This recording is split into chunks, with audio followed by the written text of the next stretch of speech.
Hello, it's Caroline for the Love of Crochet, and I am happy to be back. Lots to share with you. I have many finished objects. I want to say I have 8 finished objects, and I'm going to share one whip and a couple of tips, crochet tips for my fellow makers for the Love of Crochet. So get your hooks. This may be a little long since I have 8 finished objects. So grab your hooks and let's get inspired for the Love of Crochet. All right, so let's just jump right in. For my first one, I am a big fan of the Albert pattern here, and I think it's just a lovely way to use up scrap yarn, and it just makes lovely designs. And so I decided to try something different with that Albert pattern, and here it is. I'm gonna have to back up for this baby.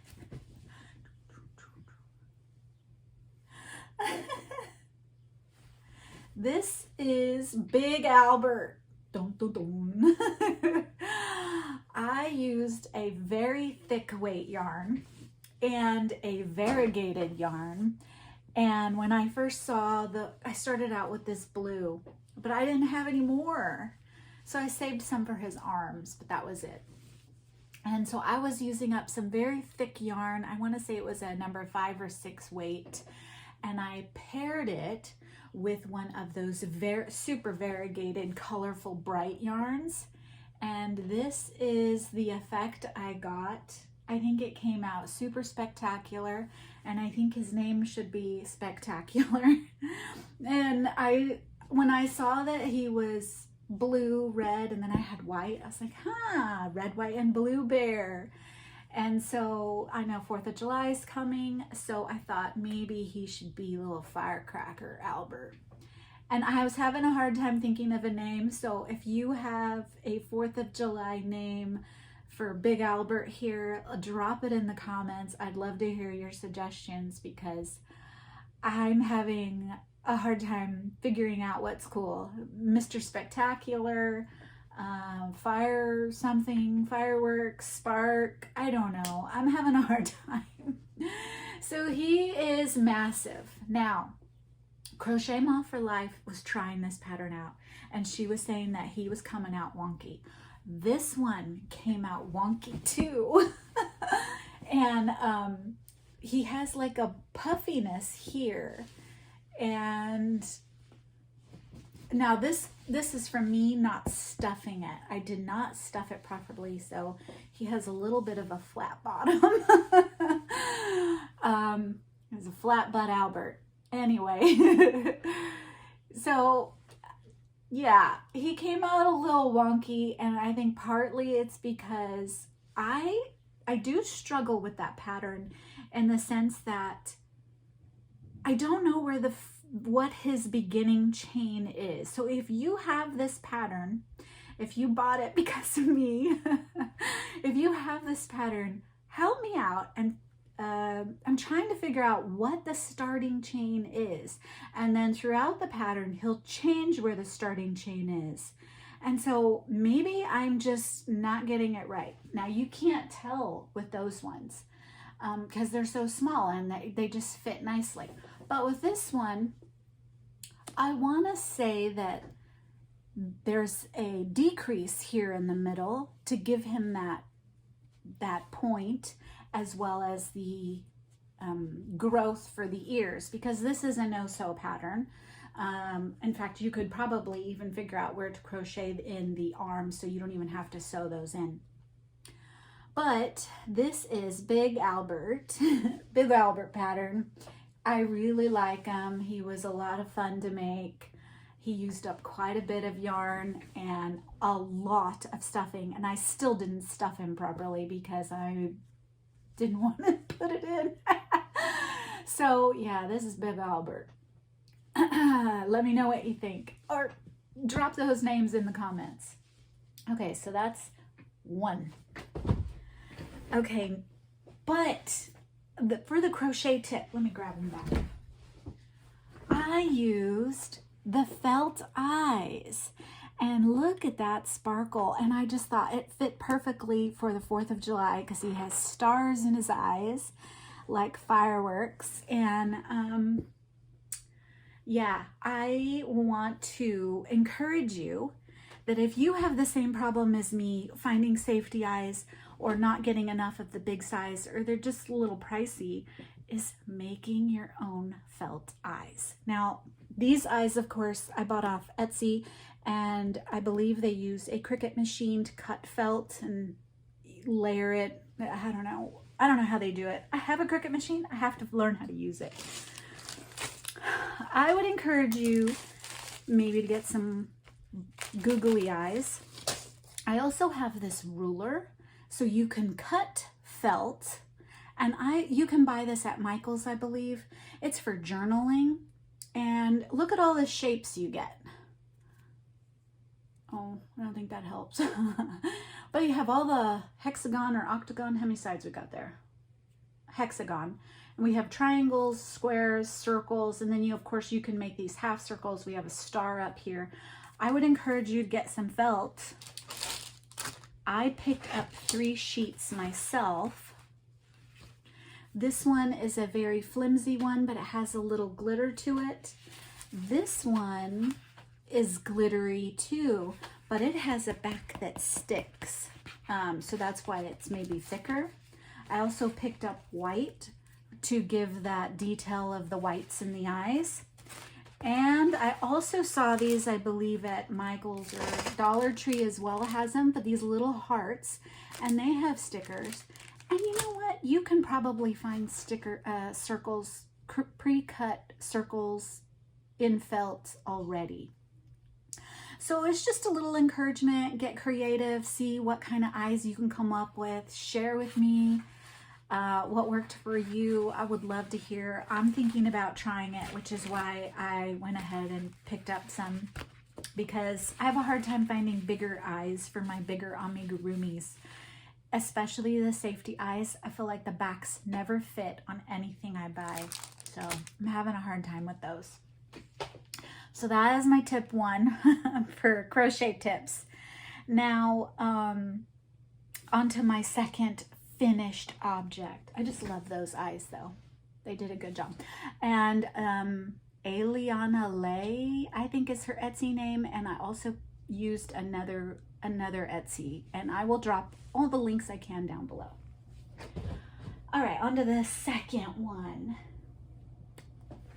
I'm going over there. Okay, this pattern is by Michelle at Pixie Marie Creates, and this is the cutest little mushroom pillow. This worked up really fast. Her pattern was so simple, and I want to say that I was completely shocked at how small it came out. I don't know if it's because I'm used to doing the big ones right now, but I just feel like, oh, it's so tiny. You know, it's size of my hand basically. So it's really small, and I was expecting it to be bigger. I don't know why. And so so this is it. Pixie Marie Creates Michelle did a fantastic job writing this pattern. It was very simple and easy, and yeah, it was really good. I liked it, and it's super cute. Now I decided, well, let's see if I got what it takes to make a big one. So I whipped out the blanket yarn, and voila, there it is. I think it's so cool. And this one, of course, is super fluffy and soft. So this was a lovely pattern. I did not manage to get enough stuffing. I need help. I need help. I don't know if I'm just being stingy, but there definitely could have been more stuffing pushed towards these corners here and these corners here. And but other than that, I think I did a good job. I was trying to stuff more so that little spot's opened up a little bit. But yeah, I really liked it. It was a cute pattern. And I just decided, you know what, I'm going to go with a mushroom theme here. I'm going to keep going and see what other mushroom babies I can come up with. And so here's the two by Pixie Marie Creates. All right, on to the next one. But I found a pattern in my stash, and because my fingers were getting itchy, I wanted to make something else. And I really wanted to make this octopus that had an opening for babies. And this pattern is all from jade. It's super cute. However, when I looked at the pattern, I was like, okay, this isn't gonna be cool for midnight crocheting. I'm gonna have to think a lot. Let me save that for another day. So I went with her other pattern that did not have babies. And this was her little octopus. And as far as patterns go, all from jade, this pattern was the best written pattern I have ever seen. It was so easy to follow. You never guessing what to do next. It was such a well-written pattern. So all from jade, fantastic pattern writer. She does use the under. Instead of yarn over, she yarns under. And a lot of the amigurumi makers, I can't get into the habit of it, so I just can't. That would slow me down so much trying to think. I'd have to think for every stitch. But he came out so cute. It's so cute. And I used scrap yarn for this, just your regular old balls of scrap here. I had stuff like this. So that is the little octopus, and I just think it's so adorable. Little kawaii looking one, huh? So yeah, I enjoyed this one. It was super cute. Okay, on to the next one. When I talk about finished objects, so I had the Albert, and then I had 2 mushrooms, that's 3. This one I made 3 of. Okay, so this counts as 3 finished objects. But I just picked up this thick yarn, which is Red Heart Soft Essentials, and it's a number 5 weight yarn. This is what came out of it. Look at how tiny that is. It's just so itty bitty, and I thought it would come out bigger, and it didn't. So this goes with my little mushrooms I made from Pixie Marie Creates. This is Mushie Boi. This was so addicting and so cute, and by far the easiest thing I crocheted this week. In fact, I did all 3 of these in a couple of hours, and that's how many I made. So this was made with the Soft Essentials. So tiny, but it's a number 5 weight yarn. So I have no idea why it's so itty bitty. Okay, then I decided to use my scrap yarn of, what is this? Red Heart? I think it's the Red Heart. Just a regular, I balled it up, but you know, just your basic Red Heart yarn. Not the 1 pound, I don't think. Okay, and I got this little baby. Look at the difference.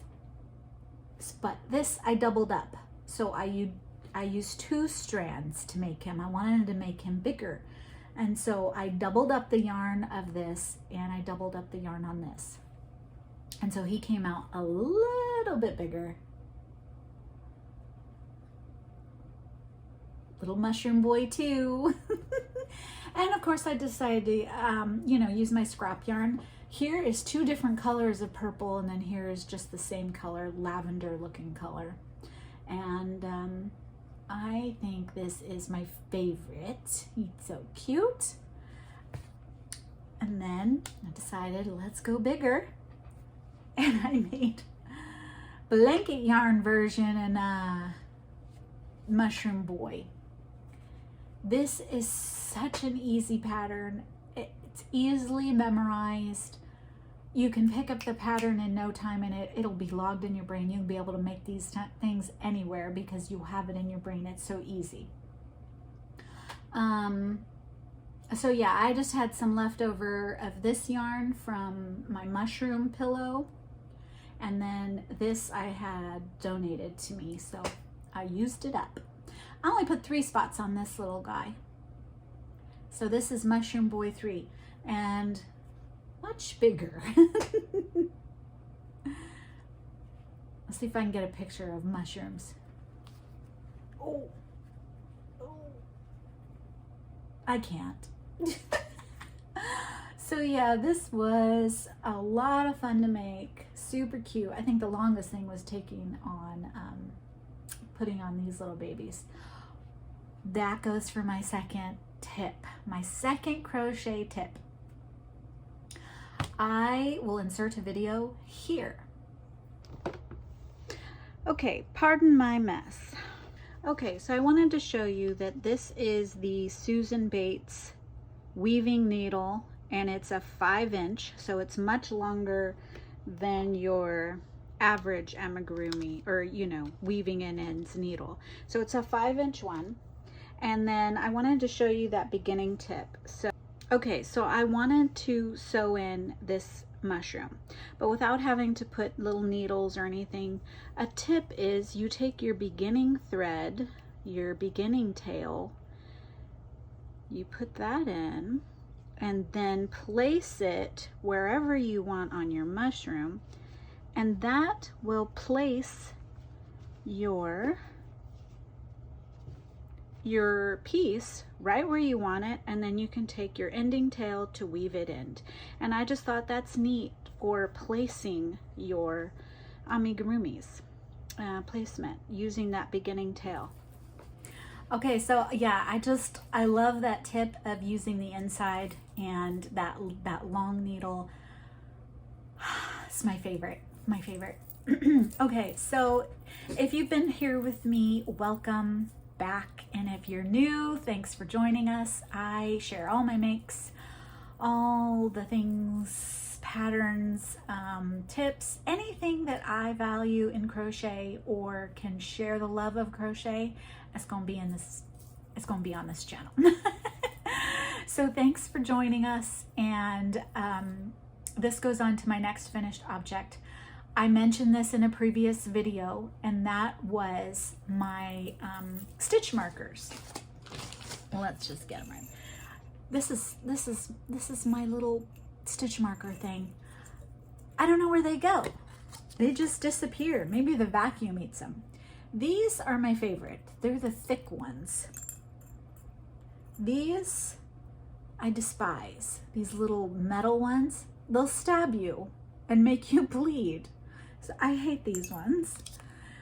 However, I have gotten through yarn purchases and Bella Coco boxes, I have received these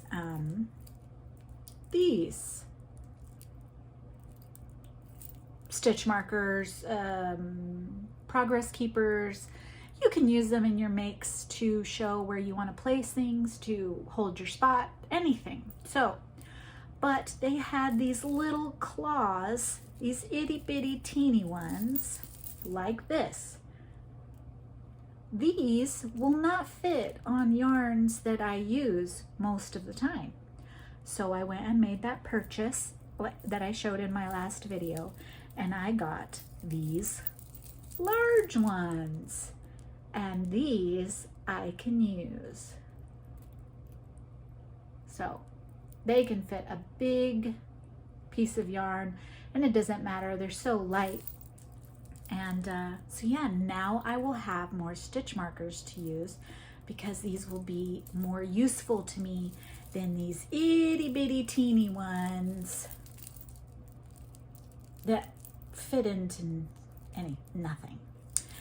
So I just put mine on this little ring here, and I mean, you can use a circle, you can use a keychain, whatever, and then you'll have it close by. So that is where I keep all these little types of stitch markers. So yeah, this cute little dinosaur one. Let me know if that helps you too, because those big ones, big hooks, are way better, and they were $2, and all I did was take the little one, attach it to the big one, and voila, new stitch markers I can use. So I hope that helps you too, in case you were not using yours, or if you had some and just thought they were cute, decided to use them as jewelry instead. Oh, so that is all of my finished objects, and now I'm gonna move on to my whip. Now, I did work on it, but I didn't finish it. And it's been in a previous video, but this is to cover my big window in my living room that just has this arch that you can't cover. I don't like curtains, so I was gonna hang this on the outside to block the sun. And so this is just scrap yarn, but what I'm gonna do with this is place my beautiful flowers over it, and it's all gonna go on the outside of my window, outside for everyone to see. So I'm gonna see how well this turns out. It doesn't have to be matching or perfect. It's just using my scrap yarn and solving a problem that I need solved. However, while doing this scrap yarn I fell in love with it. It's so pretty. I don't think the camera does it justice, but there's purples and blues and greens, and it's so pretty. And now I want to make something with it, but oh well. I do have one more ball of this, so I would like to make something with it, but being that it's only one ball, it's one of those 1 pound ones, so probably can make a project out of it. But it's really pretty. These flowers are so fun to make. I really enjoyed that, and again, I shared this in a previous video. I will try to link them down below, as well as maybe put in a card. I'm still learning how to edit, but these are just beautiful flowers, and I can't wait to see what it's going to decorate outside my drabby and cover that sunny spot. So I thought this was going to take longer, but it didn't. Maybe because I'm so fast. I talk too fast. So that is my whip. Those were all my tips and my finished objects. Please leave me comments. It would be so thoughtful and kind of you to share your thoughts. Maybe share who your favorite designer is. Help me name my Big Albert. I would really like to talk with you. I know I've been talking with a couple of other YouTubers, but I'd really like to connect with subscribers, viewers, maybe if you don't have a channel, and see what you make, what you like, what you're interested in crochet, and I hope to hear from you. So if you'd like to check out my other makes, stick around and click on one of the other links. Talk to you soon. Bye.